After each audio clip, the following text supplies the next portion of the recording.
Bonjour, c'est Eric Pruvot. Bienvenue dans ce premier épisode de la série Physique pour tous. Dans cet épisode, nous allons parler des atomes et des molécules. Prenons une bouteille d'eau. Une bouteille d'eau, oui, mais qu'est-ce que l'eau? Que contient-elle? Est-elle composée de quelque chose d'autre que de l'eau? Peut-on diviser un morceau de sucre à l'infini? Voilà le genre de questions que l'on se pose depuis fort longtemps. Cet épisode est composé de 6 parties. Première partie, l'intuition grecque. Nous sommes au 5e siècle avant Jésus-Christ. La notion d'atome existe déjà. Au 4e siècle avant Jésus-Christ, cette notion est remise en cause par Aristote qui propose la théorie des éléments. Il faut attendre le 17e siècle pour que l'atome pointe à nouveau son nez. Dans la 4e partie, nous verrons les débuts de la chimie telle que nous la connaissons aujourd'hui. Nous serons alors au 18e siècle. Dans la 5e partie, nous verrons que l'on commence au 19e siècle à faire la distinction entre les atomes et les molécules. Enfin, dans la 6e et dernière partie, nous ferons le point sur tout ce que nous avons vu précédemment et nous irons un petit peu plus loin. Première partie, l'intuition grecque. Nous sommes au 5e siècle avant Jésus-Christ. Leucippe et son disciple Démocrite proposent une doctrine dans laquelle la matière serait composée d'entités élémentaires, les atomes, entre lesquels il y aurait du vide.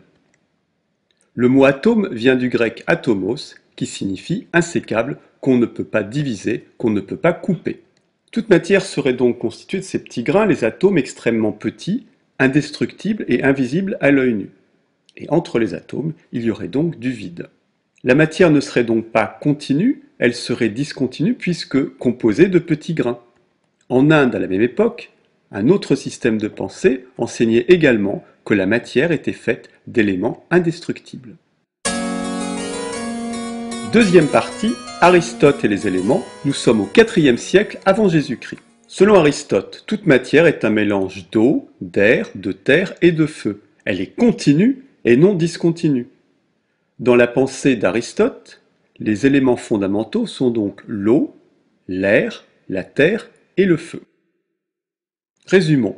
D'un côté, Démocrite voit la matière comme composée d'atomes, elle est discontinue, et il y a du vide entre les atomes. De l'autre côté, Aristote voit la matière comme continue, sans aucun vide, divisible à l'infini, et composée de 4 éléments fondamentaux, l'eau, le feu, l'air et la terre.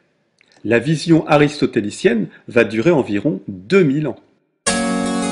Troisième partie, la théorie des éléments se fissure. Nous sommes au XVIIe siècle. À cette époque, chimie et alchimie sont confondues. Bien qu'aujourd'hui moquée, l'alchimie préfigure pourtant notre chimie moderne. Elle serait née dans l'Égypte gréco-romaine. Les mots donc chimie et alchimie sont synonymes et le resteront jusqu'au XVIIIe siècle. Le mot alchimie viendrait d'un mot arabe qui lui-même dériverait d'un mot grec. Que veut faire l'alchimie? Elle veut la transmutation des métaux, transformer le plomb en or, trouver la panacée, c'est-à-dire la médecine universelle, et un élixir qui allongerait la vie éternellement. Vers 1630, Jean Rey, un chimiste français, observe la conservation de la masse dans des transformations chimiques et le rôle de l'air dans les combustions. Descartes, Cassandi, Newton reprennent de manière embryonnaire les théories de l'atome et du vide pour décrire la nature des substances qui nous entourent. Robert Boyle est un physicien et un alchimiste irlandais. En 1661, il rejette la théorie aristotélicienne des 4 éléments et il voit la matière comme constituée de particules primaires, cela préfigure la théorie moderne des atomes. Leucippe et Démocrite refont surface. Quatrième partie, les débuts de la chimie. Nous sommes au XVIIIe siècle. Au XVIIIe siècle, on va assister à une séparation entre la chimie et l'alchimie. La chimie va devenir une science, l'alchimie va devenir une chimère. À cette époque, on confond les notions de molécules et d'atomes.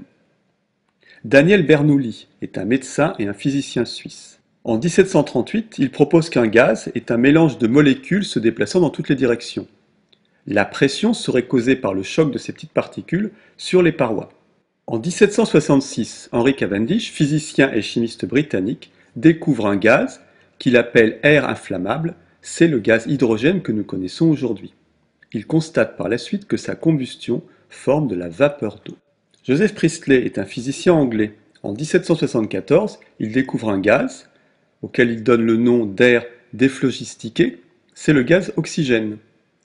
Pourquoi ce nom barbare? Eh bien parce qu'à l'époque, une théorie issue d'un médecin allemand proposait que la combustion provenait d'un système appelé élément flamme. C'est la théorie phlogistique. Lavoisier, chimiste français, guillotiné à l'âge de 50 ans, montre en 1787 que l'eau est constituée de deux éléments déjà connus, l'hydrogène et l'oxygène. Alors comme on vient de le dire, le gaz hydrogène et le gaz oxygène avaient déjà été découverts, mais ils portaient à l'époque d'autres noms. En 1777, Lavoisier crée le mot hydrogène, du grec hydro, eau, et gène qui veut dire engendrer. L'hydrogène est donc ce qui fabrique de l'eau. Il rebaptise également l'oxygène, oxys aigu, acide, qui produit de l'acide. L'eau serait donc un mélange d'hydrogène et d'oxygène. Donc contrairement à ce qu'affirmait la théorie aristotélicienne, qui voyait l'eau comme un composant fondamental, eh bien non, l'eau est composée. Et Lavoisier va également montrer que l'air est lui-même composé. La théorie aristotélicienne des éléments s'écroule donc complètement. En 1789, William Higgins, chimiste irlandais, propose que la matière est composée d'éléments indivisibles qui s'associent en proportions bien définies. C'est une combinaison de particules ultimes. Cinquième partie, atomes et molécules, nous sommes au XIXe siècle. Au XIXe siècle, on va faire la différence entre la notion de molécule et la notion d'atome. John Dalton, physicien britannique, propose en 1803 que la matière serait composée d'atomes de masses différentes qui se combinent. C'est une différence par rapport à la pensée grecque de Leucippe et de Démocrite. En effet, les deux philosophes grecs voyaient la matière comme composée d'atomes, mais il n'y aurait alors qu'un seul type d'atome. Dalton propose qu'il y a différents types d'atomes qui se combinent pour former la matière.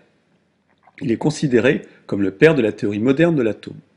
Il propose comme atomes l'hydrogène, l'azote, le carbone, l'oxygène, le phosphore et le soufre. Dans sa pensée, l'atome serait indivisible et indestructible. Comme l'hydrogène est le plus léger de tous les gaz connus, il lui assigne la masse 1. La masse des autres atomes sera déduite de celle de l'hydrogène. Il commet un certain nombre d'erreurs qui vont être corrigées par Avogadro. Par ailleurs, Dalton confond atomes et molécules, ce qui lui vaudra de donner un poids complètement faux pour l'oxygène. Voici venir Avogadro, physicien et chimiste sarde. Il comprend qu'il y a une différence entre les molécules et les atomes. Il n'utilise pas le terme atome, mais il parle de molécules élémentaires. Un certain Jöns Jacob Berzelius propose en 1813 l'usage de symboles atomiques en usage encore aujourd'hui. En effet, à l'époque, on utilisait des systèmes de représentation fort complexes. Berzelius propose un système très simple où il représente les atomes par des lettres H pour hydrogène, O pour oxygène, Fe pour fer, Pb pour plomb, Hg pour le mercure, etc. À l'époque, les symboles en vogue étaient ceux utilisés par Dalton, dont on voit sur la figure qu'ils étaient quand même plus difficiles à représenter que simplement des lettres.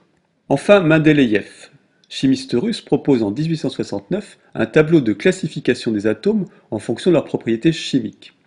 Ce tableau est appelé aujourd'hui tableau de Mendeleïev ou tableau de classification périodique des éléments. Il laisse des cases vides pour des éléments non encore découverts à l'époque. En effet, à cette époque-là, on ne connaissait pas tous les atomes que l'on connaît aujourd'hui. Les atomes sont classés en partant du plus léger, l'hydrogène, puis vient ensuite l'hélium, en sixième position le carbone, en huitième l'oxygène, et ainsi de suite. Les éléments les plus présents dans la nature sont ceux de masse la plus faible. À l'époque, le tableau de Mendeleïev contenait 63 éléments. En son honneur, on baptisa par la suite l'élément 101 du nom de mendélévium, symbole Md. Sixième et dernière partie, faisons le point. Au début de cet épisode, nous nous sommes demandé si on pouvait diviser un morceau de sucre à l'infini. C'est faux, on ne peut pas diviser la matière à l'infini. La matière est une combinaison de molécules. Le mot molécule provient du latin molecula. C'est un diminutif de mol qui veut dire masse. Molecula signifie petite masse. Le mot molécule est apparu en français sous l'impulsion de Pierre le Gallois en 1674. Une molécule est une combinaison d'atomes. Prenons le cas de l'eau, dont nous avons parlé au début de cet épisode. La molécule d'eau, c'est H2O. Deux atomes d'hydrogène, un atome d'oxygène. Ce qu'on appelle dans le langage courant l'hydrogène, c'est le gaz hydrogène. Il est en fait composé de molécules de dihydrogène H2, deux atomes d'hydrogène. Toujours dans le langage courant, ce qu'on appelle l'oxygène, c'est en fait du gaz oxygène. Il est composé de molécules de dioxygène, O2, deux atomes d'oxygène. Le sucre, dont nous avons également parlé au début de cet épisode. En fait, c'est ce qu'on appelle scientifiquement du saccharose. Il est composé de molécules C12H22O11, un agencement de 12 atomes de carbone, 22 atomes d'hydrogène et 11 atomes d'oxygène. Les molécules, et a fortiori les atomes qui les composent, sont extrêmement petites. Une goutte d'eau contient environ 1500 milliards de molécules d'eau. L'atome est-il vraiment insécable? Nous verrons cela dans un prochain épisode. Voilà, cet épisode est maintenant terminé. Vous pouvez nous retrouver sur Facebook, profil Math+1 tout en lettres. En vous abonnant à la chaîne Math+1, vous recevrez une notification quand un nouvel épisode est mis en ligne. Merci et à bientôt.